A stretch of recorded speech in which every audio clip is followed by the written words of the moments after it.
show you the bill of lading. How much is $240 million. Is it million? Billion? billion? Billion?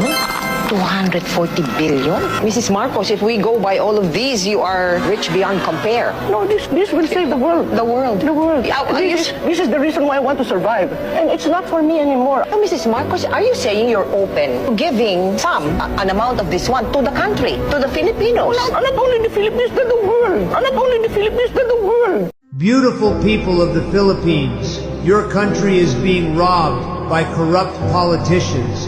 They steal your money, betray your trust, and sell out your future. But you have the power to stop them. Rise up, demand justice, and take back your nation. The world is watching. Be brave, be bold, and fight for the Philippines you deserve. God bless you, and God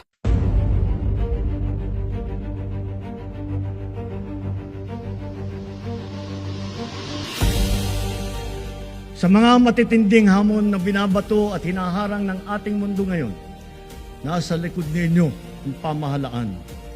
At huwag tayong matapang, huwag tayong titiklop, huwag tayong mawawalan ng pag-asa.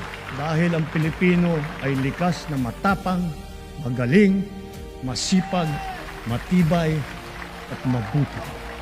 Mga kababayan, tayo ito. Tayo ang bagong Pilipino.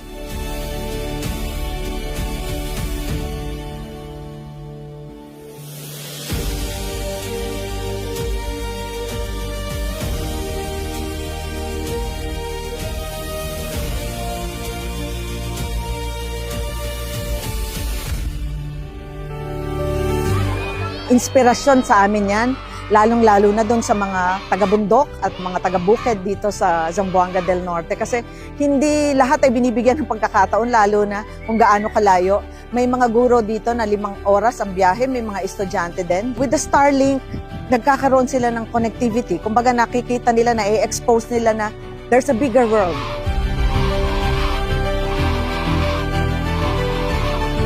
Those who have less in life should have more in education.